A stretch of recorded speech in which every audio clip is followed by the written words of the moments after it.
Hello everyone, welcome to my YouTube channel. मैं राहुल आप सभी का स्वागत करता हूं इस प्रैक्टिस बैच में। अगर आपने पहले के वीडियोस नहीं देखे हैं तो प्लीज उसे जाके देखिए। काफी इंपॉर्टेंट क्वेश्चन उसमें डिस्कस किए गए हैं और नए कॉन्सेप्ट आपको किस तरीके से एग्जाम में आपको अटेम्प्ट लेना है ये आपको पता चलेगा। ओके, तो स्टार्ट करते हैं सेशन।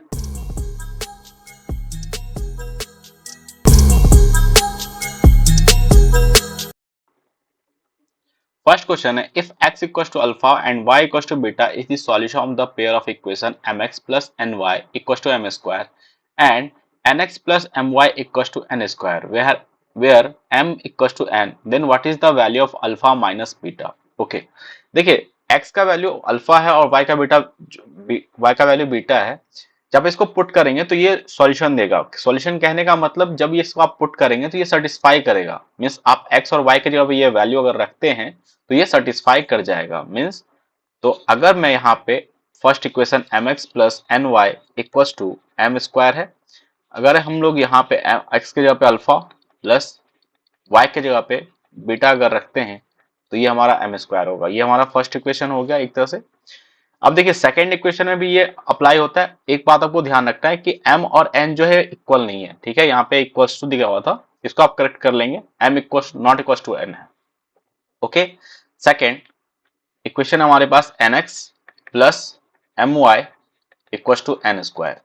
ठीक है, इसमें अगर आप x और y के जगह पे इस वैल्यू को पुट करते हैं तो यहाँ पे क्या आ जाएगा, n into alpha plus m into beta equal to m square. ये हमारा सेकेंड इक्वेशन हो गया।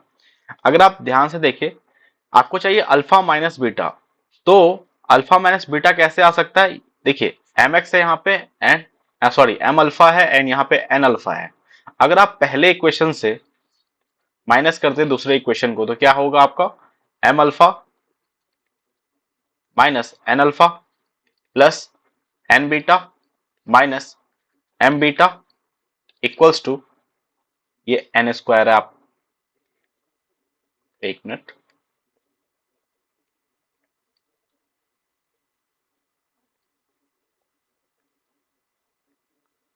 ये एन स्क्वायर है, यहां पे हो जाएगा m square minus n square. Okay, इस दो टर्म से अगर आप m माइनस एन कॉमन लेंगे तो यहाँ पे क्या बचेगा, अल्फा। यहाँ पे देखिए हमें चाहिए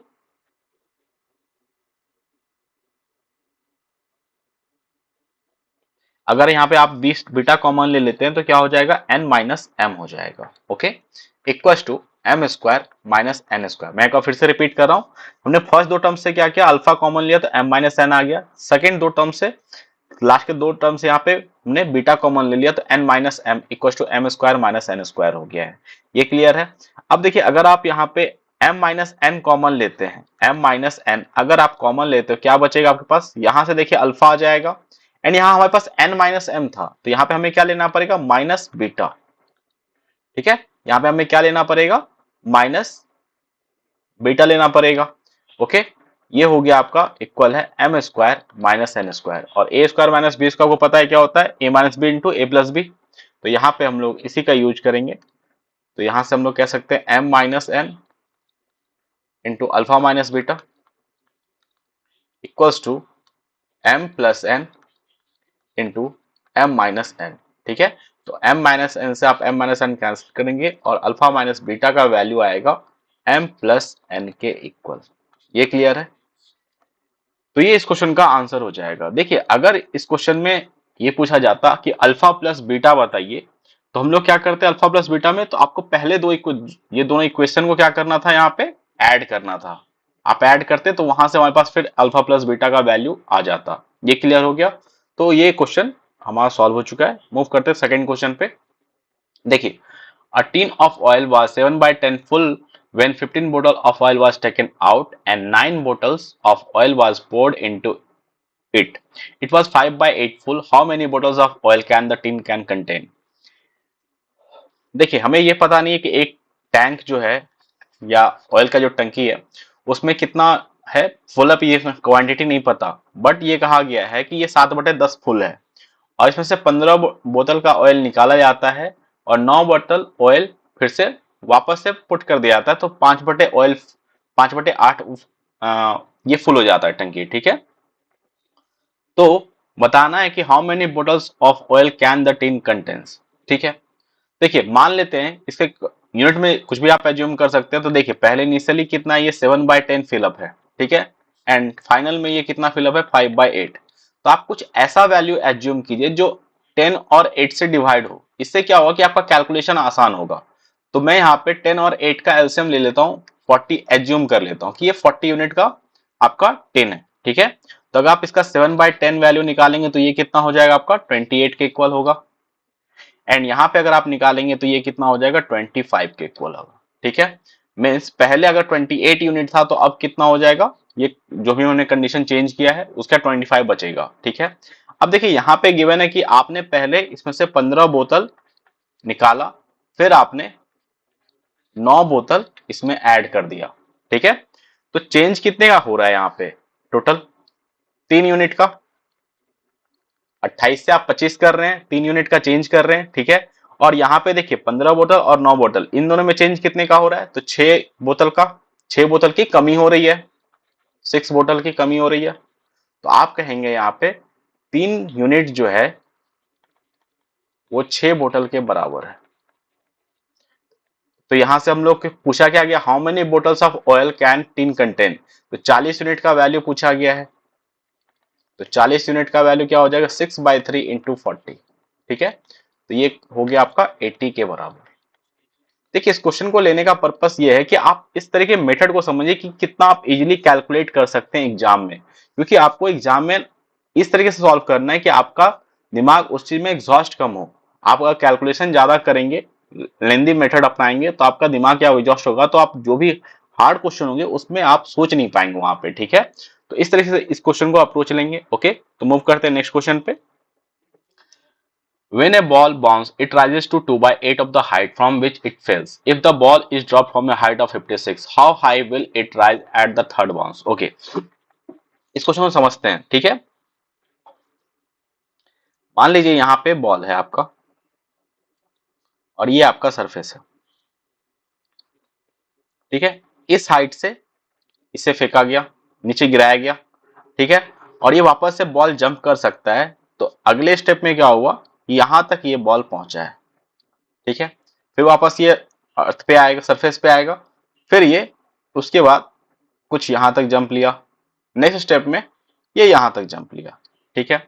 अब कहा जा रहा है ये कि जो है बॉल जब नीचे गिरता है तो जो इनिशियली हाइट था, मीन्स आपका जो ये यहाँ पे हाइट रहेगा उसका 2/8 ही हाइट ये वापस जाता है।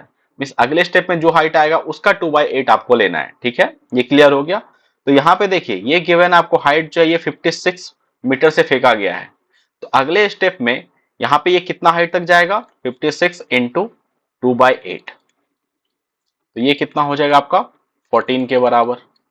नेक्स्ट स्टेप में अब 14 का आपको लेना है। नेक्स्ट स्टेप में क्या होगा, 14 का 2/8, ठीक है। तो इसका 2/8 लेंगे तो ये कितना होगा, यहाँ पे 7/2 के बराबर। मीन्स यहाँ पे जो हाइट जाएगा वो कितना जाएगा, 7/2। यहाँ पे 14 तक चला गया है, 14 मीटर तक जाएगा, यहाँ पे 7/2। एंड नेक्स्ट स्टेप में फिर से ये 7/2 का यहाँ पे 2/8 जाएगा, ठीक है। तो ये कितना आ जाएगा यहाँ पे 7/8। तो इस क्वेश्चन का आंसर क्या होगा, 7/8। देखिए यहां तक ये क्वेश्चन पूछा गया है तो ये काफी आपको दिख रहा होगा आसान है अगर आप इस क्वेश्चन को थोड़ा सा इस लैंग्वेज को समझ जाते हैं। बट इस क्वेश्चन को थोड़ा सा टिपिकल ऐसे बनाया जा सकता था, अगर मैं यहाँ पे कहता कि इसके बाद आपको सम निकालना है कि ये लास्ट बाउंस जो हुआ है, थर्ड बाउंस, ठीक है, इसके बाद वो जमीन पे आता है, तो सारे का जितना भी हाइट वो डिस्टेंस कवर किया है सारे का आपको सम निकालना है, ठीक है। तो ये थोड़ा लेंदी हो जाता, क्वेश्चन काफी अच्छा हो जाता। जैसे कि यहाँ पे देखिए पहले क्या 56 मीटर ये हाइट ट्रेवल किया, ये होता, ये मैं एक्स्ट्रा बता रहा हूँ, ठीक है, ये ध्यान रखिएगा। क्वेश्चन क्या है, अगर इसी में कि थर्ड बाउंस होने के बाद वापस से जब ये सरफेस पे आएगा तो टोटल कितना डिस्टेंस ये कवर किया है ये बताना है, ठीक है। तो देखिए पहले 56 ये नीचे आया, ठीक है, सेकेंड टाइम देखिए ये ऊपर गया 14, वापस से ये फिर 14 से ये देखिए एक बार तो ये ऊपर जाएगा, एक बार ये फिर नीचे आएगा, तो 14 दो बार आपका होगा, ठीक है, ये ध्यान रखना है। फिर देखिए यहाँ पे एक बार फिर से 7/2 जाएगा, फिर आपका एक बार 7/2 नीचे आ जाएगा, फिर देखिए 7/8 ऊपर जाएगा एंड प्लस 7/8 नीचे आ जाएगा। ठीक है, तो इस तरीके से आप इसको सॉल्व कर सकते थे। 56 प्लस 28 प्लस 7/, यहाँ 7/2 प्लस 7/2 करेंगे, इन दोनों को ऐड करेंगे तो 7 आ जाएगा, प्लस 7/8 को दो बार ऐड करेंगे तो 7/4 होगा। ठीक है, यहां तक क्लियर है। इसे सम कर लेते हैं तो ये कितना हो जाएगा, 8 से 14 किस 91 प्लस 7/4 एंड ये कन्वर्ट हो गया आपका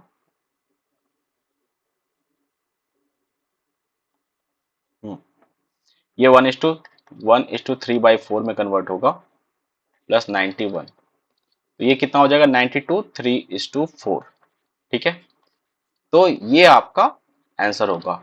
इसको और टिपिकल किया जा सकता था कि ये सोचिए कि इनफाइनाइट टाइम में अगर ये जा रहा है तो आपको यहाँ पे दिखेगा कि ये जीपी के फॉर्म में क्रिएट होगा। ठीक है, तो उसका कुछ अलग मेथड होता, बट मुझे नहीं लगता कि उस लेवल तक जाएगा। यहां तक ही कहीं बहुत होगा तो इस क्वेश्चन को लेंदी किया जा सकता है। ओके, तो आई होप आपको ये सब क्वेश्चन समझ में आ गए होंगे। अगर आपको मेरा सेशन पसंद आता है तो प्लीज इसे लाइक कीजिए, सब्सक्राइब कीजिए। Thank you.